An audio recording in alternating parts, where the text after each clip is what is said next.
बिस्मिल्लाहिर्रहमानिर्रहीम।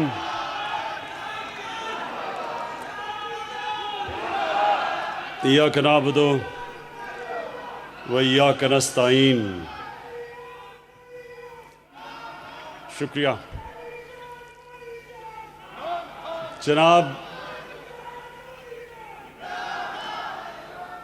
जनाब अली ज़फ़र साहब और ILF के सारे पाकिस्तान से जो मेरे तहरीक इंसाफ के वकील आए हुए हैं, मैं आप सबको खुशामदीद कहता हूँ और इस शानदार इस्तकबाल का आपका शुक्रिया अदा करता हूँ।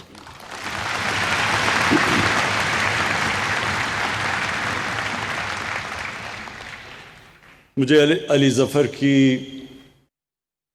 जो उन्होंने मुख्तसर तकरीर की, मुझे जो चीज़ पसंद आई, इन्होंने हज़रत अली रज़ी अल्लाह ताला का, इन्होंने जो उनका कॉल था कि कुफ्र का निज़ाम चल जाएगा, लेकिन एक निज़ाम जिसमें नाइंसाफ़ी और जुल्म हो वो नहीं चल सकता। ये उससे पहले जो अहमद अवैस ने बात की कि मदीना की रियासत ये क्या थी, कि मैंने जान के इलेक्शन से पहले मदीना की रियासत की बात नहीं की, क्योंकि मैं ये नहीं चाहता था कोई ये समझे कि मैं उसको इस्तेमाल कर रहा हूं वोट लेने के लिए।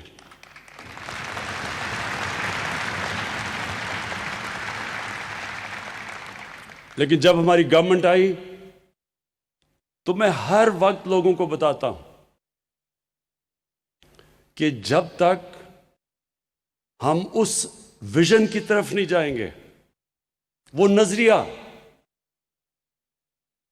जो नजरिया था पाकिस्तान का, जो कायदे आज़म ने बार बार उन्होंने कहा, उनसे जब पूछा कि पाकिस्तान की कॉन्स्टिट्यूशन क्या होगी, उन्होंने कहा हमारी कॉन्स्टिट्यूशन 1400 साल पहले बन गई थी।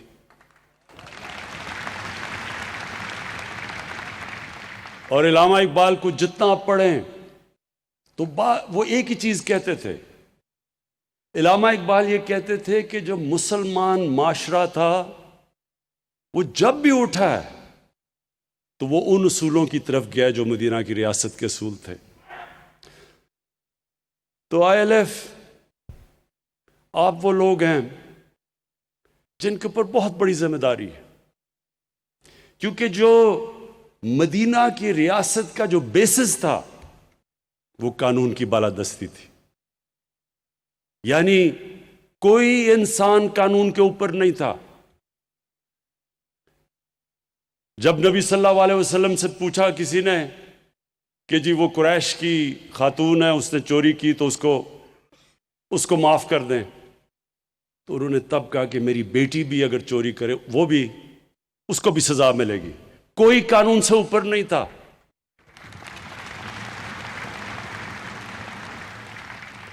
ये याद रखें, ये एक सिविलाइज्ड सोसाइटी का बुनियाद है कानून की बालादस्ती।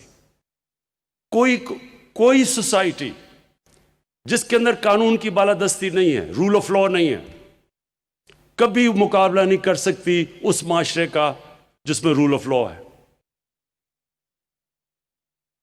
मुसलमानों से पहले रोमन्स दुनिया की सुपर पावर थे, रोमन लॉ था।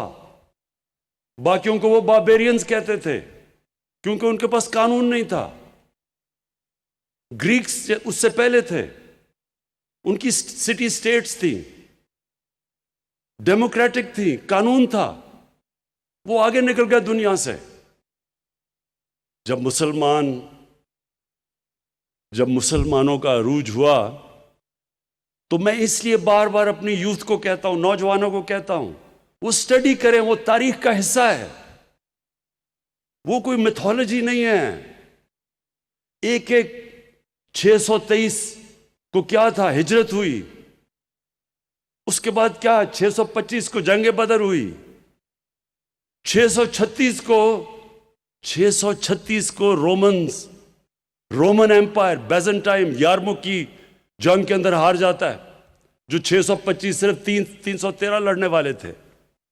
11 साल के बाद रोमन एम्पायर गिर जाता है, 12 साल के बाद पर्शियन एम्पायर उनके सामने गिर जाता है। तारीख का हिस्सा है।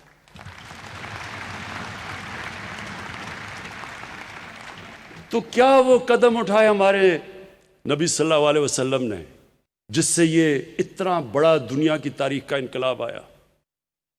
ये हमें स्टडी करना चाहिए। मैंने ये अपने हायर एजुकेशन को कहा है कि हमारी यूनिवर्सिटीज के अंदर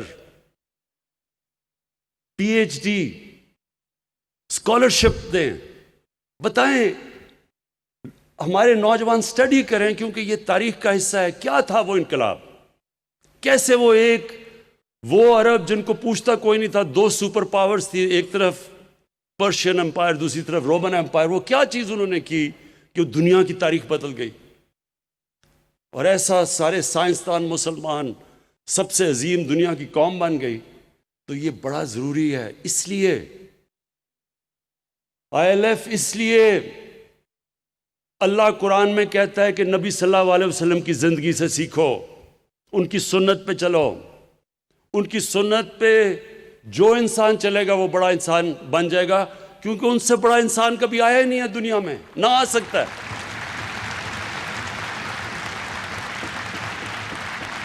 और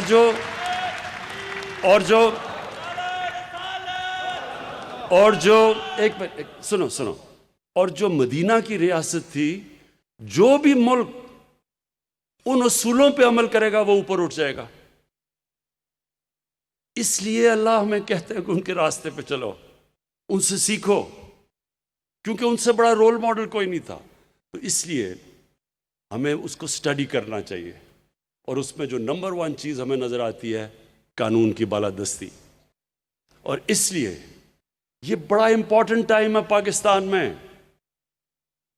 ये आप सबको समझना चाहिए कि ये एक पाकिस्तान में फैसला कुन वक्त है। ये जो सारे बेरोजगार सियासतदान इकट्ठे हो गए हैं,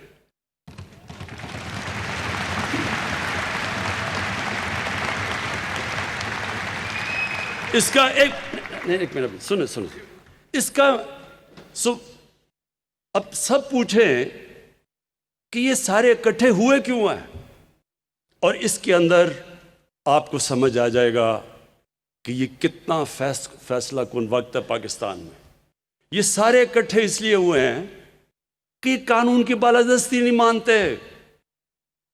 ये कह रहे हैं असल में कि हम कानून से ऊपर हैं, हम जवाबदेह नहीं हैं। हम चोरी करें, हम डाके मारें, हमें कोई हाथ ना लगाए।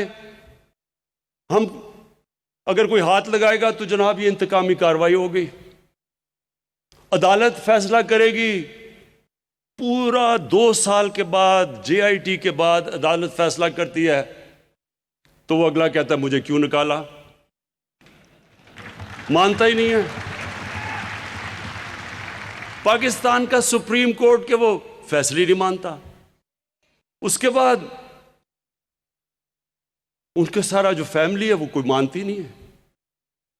तो वो क्यों नहीं मानते? क्योंकि वो असल में ये कह रहे हैं कि हम कानून के ऊपर हैं। पाकिस्तान का कानून हमारे लिए नहीं है। हम कोई खास क्लास आई है, जो मर्जी करो मुल्क में। हम शुरू हुए एक फैक्ट्री से 30 फैक्ट्रियां बन गई, अरबों रुपया आ गया, बाहर प्रॉपर्टीज आ गई, लेकिन हमें कोई नहीं पूछ सकता। और ये है असल में, ये है फैसला कुल वक्त पाकिस्तान में। क्या ये क्लास जिन्होंने 30 साल से, सिर्फ ये देख लेंगे 30 साल पहले इनके पास क्या था और आज क्या है। अगर ये क्लास ये समझ रही है कि सड़कों पर निकल के इमरान खान को ब्लैकमेल कर लेंगे, तो आपने अभी पहले देख लिया कि जलसे कितने बड़े बड़े हमने किए हैं। मैं ये सारे मिलके भी, ये कोई 2 साल भी जलसे कर दें तो एक जलसा हमारा इनसे ज्यादा था।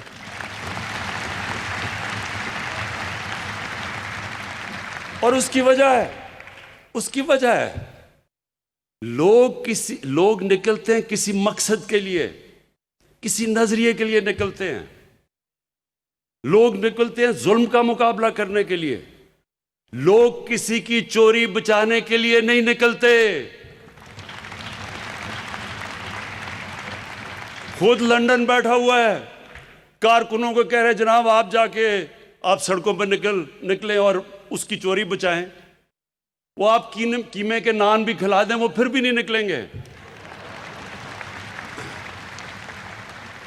जबरदस्ती लोगों को पैसे, अच्छा मुझे ये भी पता है कि पैसे भी बड़े चलाने की कोशिश करेंगे, ये पैसे भी आ रहे हैं इनके लिए। मैं सारे इनके कारकुनों को कहता हूं पैसे भी खाएं, कीमे के नान भी खाएं, लेकिन आराम से घर बैठें। लेकिन मुझे एक इनका नया स्पोक्समैन बना है। अब मैं क्या कहूं, हमारे मिनिस्टर का भाई है, नहीं मिनिस्टर का भाई है, वो मुझे कहता, मैं देख रहा था किसी टीवी प्रोग्राम में, कहता कि नवाज शरीफ को उसने आयतुल्लाह खामोनी के साथ मिला दिया। कहता आयतुल्लाह एक सुन लो, कहता कि आयतुल्लाह खामोनी भी बाहर चला गया था मुल्क से। अब वो देख रहा था, मैं उसको भी देख रहा हूं कि क्या ये लोगों को बेवकूफ समझते हैं? क्या ये समझते हैं कि लोगों को पागल बनाया जा सकता है कि आयतुल्लाह खामोनी भी बाहर गया था? आयतुल्लाह खामोनी को बाहर जबरदस्ती बंदूक की नोक पे भेजा गया था। यहां मिन्नतें कर करके बीमारियां हो गई, 6 बीमारियां हो गई, 12 बीमारियां हो गई।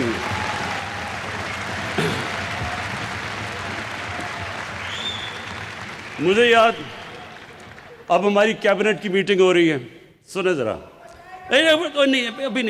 अभी सुनो। कैबिनेट की मीटिंग हो रही है, ये जरा सुने। अब जनाब कैबिनेट की मीटिंग हो रही है, हमें एक अदालत ने कह दिया कि जी अगर नवाज शरीफ को कुछ हो गया तो गवर्नमेंट जिम्मेदार है। अब हम अदालत की भी रिस्पेक्ट करते हैं। कैबिनेट की मीटिंग हो रही है, 6 घंटे मीटिंग चल रही है। डॉक्टर्स बैठे हैं कि जी ये भी बीमारी होगी, उसको ये भी बीमारी होगी, उसको ये भी बीमारी। अब हम सारे बैठे परेशान सुन रहे हैं कि इतनी बीमारियां एक आदमी को हो सकती हैं। जब वो उसकी सारी बीमारियां बताई, मजारी हमारी ह्यूमन राइट्स की जो मिनिस्टर हैं, उसकी आंखों में आंसू आ गए।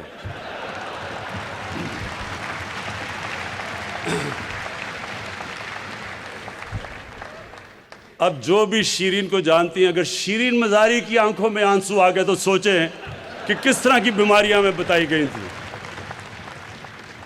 हमें खौफ आ गया कि ये वो जहाज की सीढ़ियों पे भी चढ़ सकेगा या नहीं।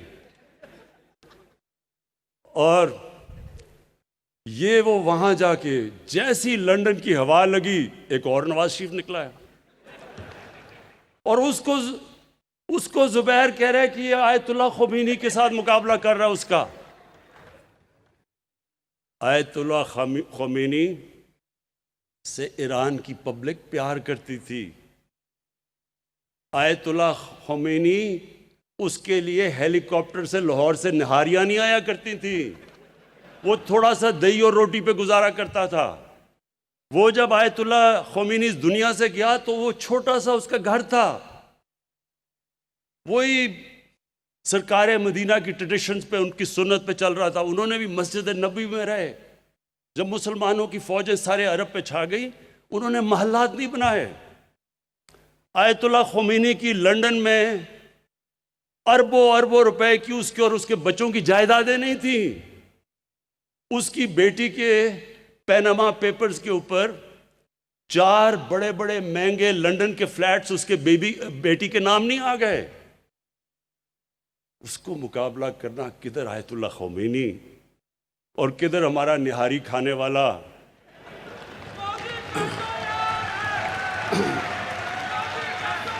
लेकिन सुनो लेकिन फिर जरा सुन ले। मैंने जब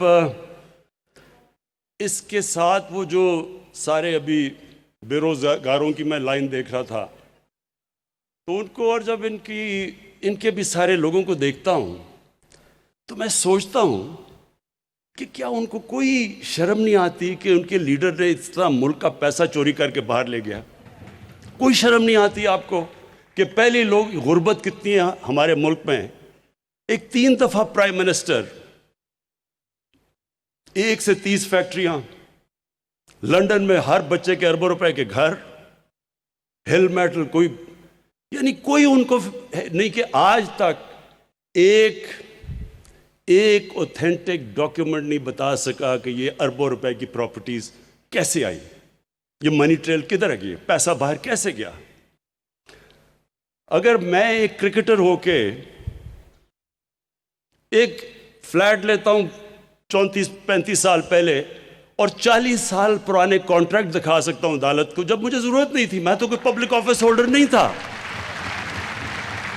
मैं तो कोई वजीर नहीं था, मैं तो कोई वजीर आला नहीं था, मैं तो क्रिकेट खेलता था, इंटरनेशनल क्रिकेटर था। उसके बावजूद अदालत के अंदर मैंने जो उन्होंने मेरे से डॉक्यूमेंट्स मांगी, 40 साल पुराने कॉन्ट्रैक्ट्स दिखाए उनको। तो जो 3 दफा मुल्क का प्राइम मिनिस्टर एक डॉक्यूमेंट ना दिखा सके, तो इनके जो लोग हैं सारे, क्या उनको कोई शर्म नहीं आती कि गरीब मुल्क से पैसा लेके बाहर ले गया? मैंने सोचा कि कोई इतना, या तो बहुत ही बड़ा कोई डफर होगा जो समझे कि वाकई ये ईमानदार है,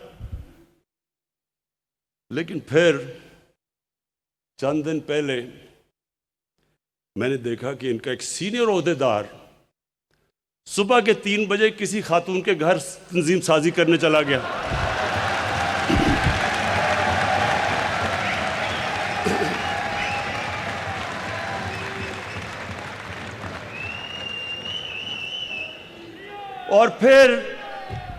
और बड़ा हैरान हुआ कि उस खातून के भाइयों ने मारा क्यों उसको।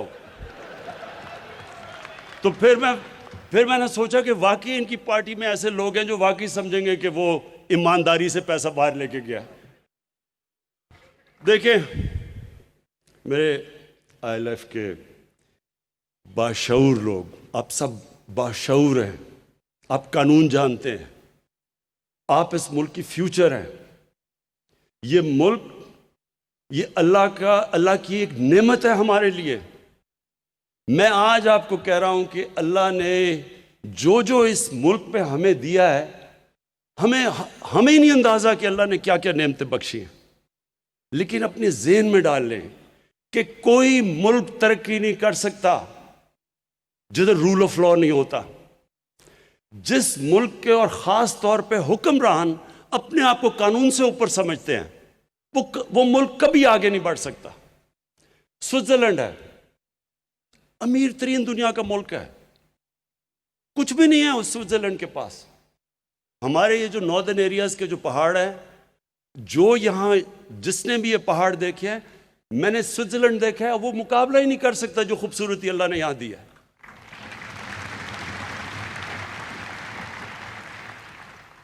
जो ज़रख़े ज़मीन दी है, जो हमारी वैरायटी दी है, यानी अल्लाह ने क्या चीज़ नहीं दी इस मुल्क को।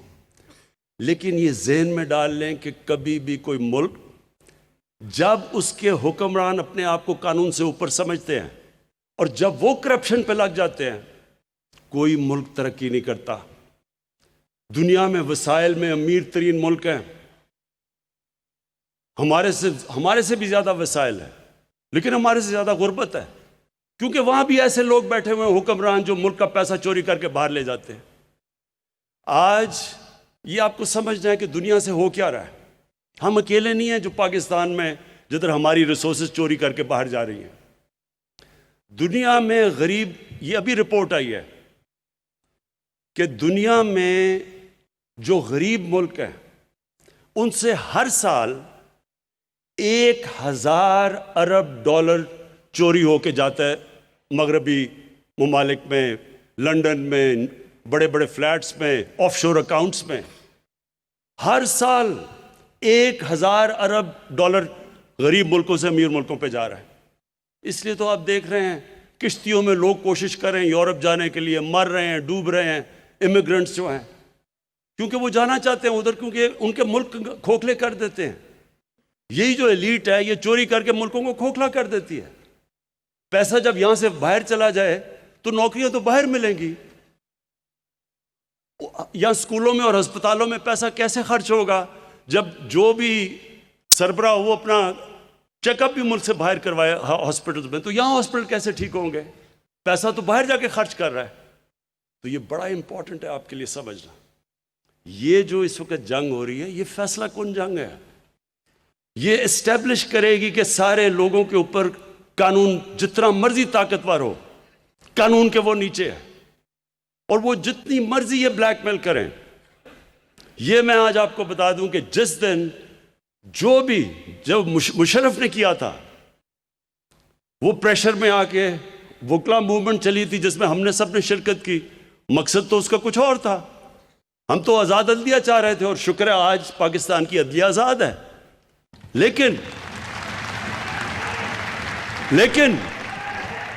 लेकिन उस प्रेशर में जनरल मुशर्रफ उस प्रेशर में आके एनआरओ दे गया दोनों को, और वो एनआरओज ने पिछले 10 साल में जो इस मुल्क के साथ किया है, इस मुल्क की जो इन्होंने माशियत तबाह की है, जो कर्जे चढ़ाए हैं, हमें आके कहते हैं कि जनाब आप जवाब दें।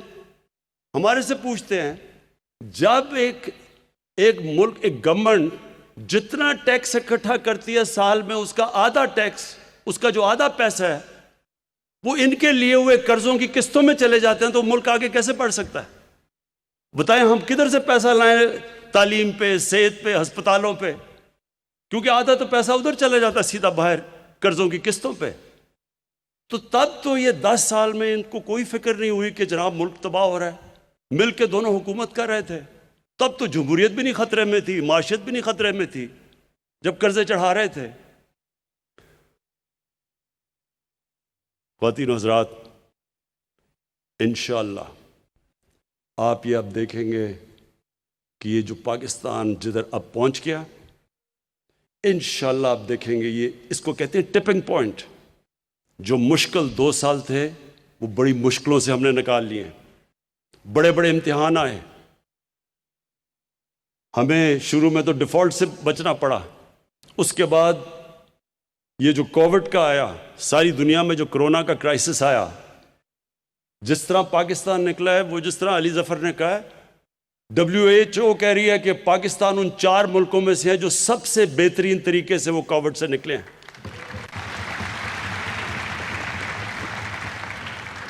उधर से निकले तो फिर ये जो डाकुओं की कोलिशन है, इन्होंने कोशिश की हमें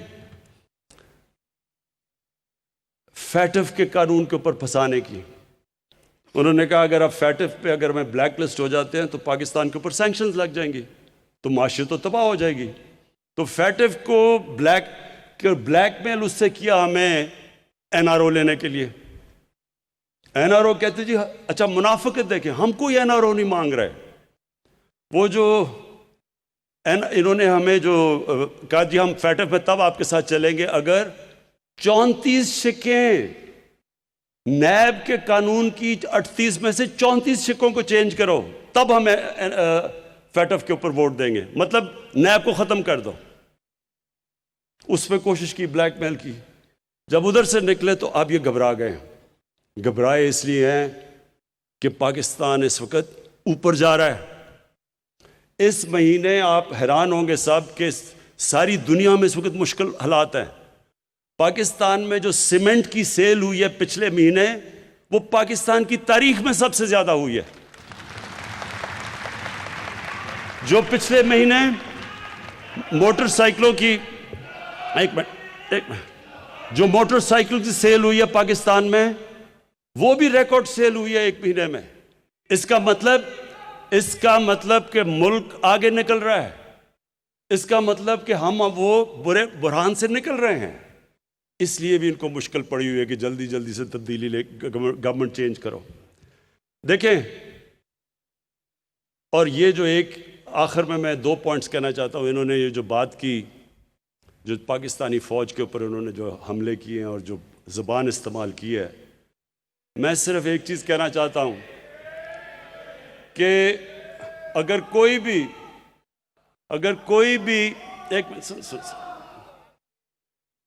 इस वक्त अगर हिंदुस्तान का एजेंडा कोई भी लेके फिर रहा है तो वो ये लेके फिर रहे हैं। पूरा पाकिस्तानी फौज के जो ये जुबान इस्तेमाल कर रहे हैं, ये वही एजेंडा है जो फैटफ का एजेंडा है, जो हिंदुस्तान पूरी कोशिश कर रहा है पाकिस्तान को ब्लैकलिस्ट करने में। ये वही एजेंडा है कि अगर पाकिस्तानी फौज कमजोर होती है तो आप खुद ही देख लें मुसलमान दुनिया में इस वक्त क्या हो रहा है। लिबिया से लें, सीरिया में चले जाएं, इराक में जो क्या हुआ, अफगानिस्तान में क्या हुआ, सोमालिया में क्या हो रहा है, यमन में क्या हो रहा है, सारी मुसलमान दुनिया में आग लगी हुई है। जिस तरह अली जफर ने कहा हमें फख्र करना चाहिए अपनी फौज को कि इतना बड़ा जो दहशतगर्दी की यहां जंग चली, आज हम महफूज हैं। उनकी कुर्बानियों की वजह से हम महफूज हैं। और ये पाकिस्तानी फौज के ऊपर ये जो उंगलियां उठा रहे हैं, मैं इनसे सवाल पूछता हूं कि मुझे क्यों नहीं कोई प्रॉब्लम, मुझे कोई पाकिस्तानी फौज से क्यों प्रॉब्लम नहीं है? मुझे क्यों हर जगह पाकिस्तान की फौज खड़ी है, पाकिस्तानी गवर्नमेंट के साथ, हर एजेंडा के साथ खड़ी है, हमें क्यों नहीं प्रॉब्लम? कौन सा मेरा मंशूर है जिसके पीछे हमारी फौज ने मदद नहीं की, बल्कि उधर जिधर फौज नहीं भी करती, मसलन कोरोना में उन्होंने हमारी मदद की, फौज का तो काम नहीं था। हाँ, कराची में मदद की, जिधर बड़ा बचाया, जो नालों के अंदर उन्होंने फौज की वजह से सफाई की, बच गया कराची। एक मिनट सुन ले, एक मिनट सुने प्लीज सुन ले। तो मैं जरा आज को बताना चाहता हूं कि इनका मसला क्या और मुझे क्यों नहीं कोई मसला। ये आपने सबने समझना है कि ये इशू है क्या। इशू ये है कि अगर आज इमरान खान पैसा बनाना शुरू कर दे और अगर मैं यहां से पैसा चोरी कर करके बाहर मनी लॉन्ड्रिंग शुरू कर दूं, तो सबसे पहले हमारी आईएसआई को पता चलेगा। क्यों पता चलेगा? क्योंकि आईएसआई एक दुनिया की टॉप एजेंसी है, मानते हैं उसको।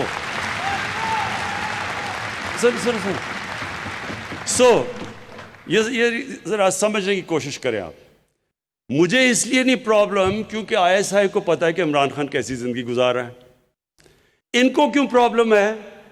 क्योंकि बाकी सारे इदारों को तो ये कंट्रोल करके बैठ जाते हैं। जो सुप्रीम कोर्ट के अंदर जब वो केस चल रहा था पैनामा का, तो सुप्रीम कोर्ट के अंदर जस्टिस खोसा ने क्या कहा था? उन्होंने कहा सारे पाकिस्तान के इदारे मफलूज कर दिए गवर्नमेंट ने। कोई भी पाकिस्तान का इदारा इंडिपेंडेंट फंक्शन नहीं कर रहा, ना नैब कर रही है, ना एससीसीपी कर रही है, ना एफबीआर कर रही है। कोई भी इदारा ये गवर्नमेंट को चेक नहीं कर रहा। जिनका काम चेक और बैलेंस करना है वो सारे इदारे कंट्रोल कर लेते हैं। एक इदारा रह जाता है, उनको पता है कि पाकिस्तान आईएसआई को सारी इनकी चोरी का पता है, अब उसको कंट्रोल करने की कोशिश होती है और उधर लड़ाई होती है। इसलिए तो नवाज शरीफ की हर आर्मी चीफ से लड़ाई हो जाती है, क्योंकि वो उसको पंजाब पुलिस बनाना चाहता है। और क्योंकि सुने, और क्योंकि फौज को पता है, जब उनको पता चल जाता है वो जाके चुप करके बताते हैं इनको कि देखें जी आपने इधर इतनी कमीशन ले ली, उधर इतना पैसा बना लिया। तो ये उनको सारा वक्त डरे हुए होते हैं। तो जब नवाज शरीफ ने कहा ना कि जी वो मुझे एक आईएसआई के जनरल जहीरुल इस्लाम ने कहा कि इस्तीफा दो, क्यों उसने कहा और तुमने क्यों चुप करके सुन लिया? क्योंकि जहीरुल इस्लाम को पता था तुमने कितना पैसा चोरी किया हुआ है। और तो इसलिए आप समझ जाएं कि इसका मसला कोई डेमोक्रेसी नहीं है। डेमोक्रेसी तो मैं हूं, पाकिस्तान की सबसे ज्यादा वोट लेके आया हूं, पाकिस्तान की तारीख में 5 हलकों से जीता हूं। और ये जो कहते हैं कि इलेक्शन में धांधली हुई, जरा कोई इलेक्शन का रिकॉर्ड तो देख ले 2013 का और 2018 का। सिर्फ रिकॉर्ड उठा के देख लें। 2013 में 140 तकरीबन पिटिशंस थी जिन्होंने इलेक्शन को क्वेश्चन किया 2013 में नेशनल असेंबली में, और 2018 में 90 थी, और 90 में से आधी तहरीक इंसाफ की थी। तो अगर पिटिशंस भी आधी आई, 50% कम आई हैं, उनमें से आधे पीटीआई थी। तहरीक इंसाफ कई जगह 50 वोट से हारी है, कई जगह 100 वोट से हारी है। तो अगर धांधली होती तो कम से कम हमें कोई कोलिशन की तो जरूरत ना पड़ती अब तक। पॉइंट मैं ये कह रहा हूं कि हम पहले दिन से तैयार थे कि खोल दो इलेक्शन। इन्होंने तो 4 महीने हल्के कहे थे, 1 साल लगाया खोलने में, वो भी धरना देना पड़ा। तो हम तो पहले दिन, क्योंकि हमें पता हमने धांधली नहीं की। तो मसला क्या है? मसला इनका ये है कि इन्होंने पूरी तरह अदलिया को भी बुरा भला, फौज को बुरा भला, गवर्नमेंट को बुरा भला, सिर्फ 1 पॉइंट एजेंडा है कि किसी तरह हम इनकी, क्योंकि ये कोई ख़ास कौम निकली है, चोरी भी कर दें तो इनको कुछ नहीं कहना, किसी तरह इनको एनआरओ मिल जाए। ये आज आपके सामने सबके मैं कह रहा हूँ, जिस दिन इनको एनआरओ मिला, ये अपने जहन में डाल लें, ये पाकिस्तान की तबाही होगी। पाकिस्तान इसके बाद नीचे जाएगा, पाकिस्तान में कानून की बालादस्ती ख़त्म हो जाएगी। अगर इनको एनआरओ देना है तो बेचारे गरीब लोग जो जेलों में घुसे हुए हैं, उनका क्या कसूर है? उनकी तो लाखों की चोरों में बेचारे वो जेलों में पड़े हुए हैं, और ये अरबों की चोरी वाले कह रहे जी हमें माफ़ कर दो। तो आखिर में मैं उनको भी पैगाम देना चाहता हूँ कि आपने जो मर्जी करना है, जितने मर्जी जलसे करने हैं, जिधर आपने कानून तोड़ा, मैं आपको आज वाजे कर रहा हूं कि मैं सीधा, आप जेल में जाएंगे, और वो जेल में नहीं, अब वीआईपी जेल में नहीं जाएंगे, अब जाएंगे जिधर आम बेचारा गरीब आदमी, गरीब जिधर मुजरिम जाता है। और आप सबके लिए, मेरे आईएलएफ के दोस्तों, मैं आपको आखिरी 3 चीजें कहता हूं। नंबर 1, सुन लें। नंबर 1, इंशाअल्लाह सारे मैं वकीलों को हेल्थ कार्ड दिलवाऊंगा।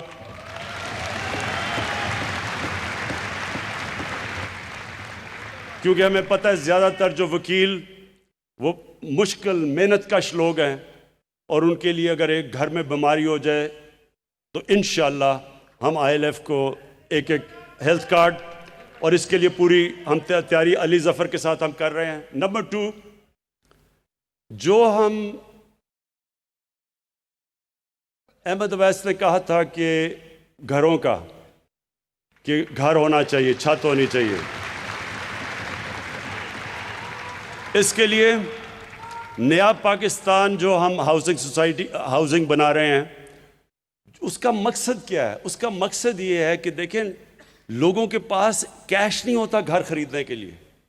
तो नए पाकिस्तान के अंदर हाउसिंग में हम पहली दफ़ा पाकिस्तान में बैंक फाइनेंस कर रहे हैं, और बैंक फाइनेंस ऐसे कर रहे हैं कि 5% इंटरेस्ट के ऊपर लंबी हम फाइनेंसिंग करेंगे, ताकि वो जो लोग तनख्वाहदार हों, वो या जिनके पास पैसा ना हो पूरा घर लेने के लिए, उनके लिए हम आसानी पैदा करें कि वो आसान किस्तों में अपना घर ले लें।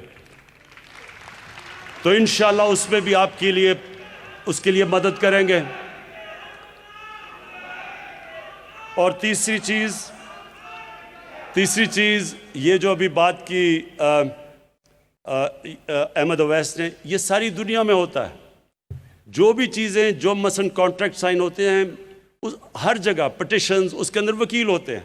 वकीलों का इसलिए आपके लिए रोज़गार भी हो जाएगा, आपके लिए आमदनी भी हो जाएगी, और ये प्रैक्टिस सारी दुनिया में होती है। तो इंशाअल्लाह ये भी हम तीनों चीज़ें आपको कर देंगे। और ये आप सबके लिए आईएलएफ दूर दूर से आप आए हुए हैं, मैं आपका शुक्रिया अदा भी करता हूँ। मैं आपको भी अली ज़फ़र इस फंक्शन का आपको खराज तहसीन पेश करता हूँ, और मैं ये चाहता हूँ कि आप सब पाकिस्तान के फ्यूचर लीडर्स बने, आप सब पार्टिसिपेट करें पॉलिटिक्स में। कायद आज़म मोहम्मद अली जिन्ना एक मेरा लीडर मैं मानता हूँ, और वो हैं कायद आज़म मोहम्मद अली जिन्ना, और वो एक बैरिस्टर थे बेहतरीन। उन्होंने, कायद आज़म ने हमें असल में बताया कि पॉलिटिक्स क्या होती है, नज़रिया क्या होता है, ईमानदारी क्या होती है, और मैं चाहता हूं कि आप सब वकील उनकी मिसाल के ऊपर चलें। बहुत बहुत शुक्रिया।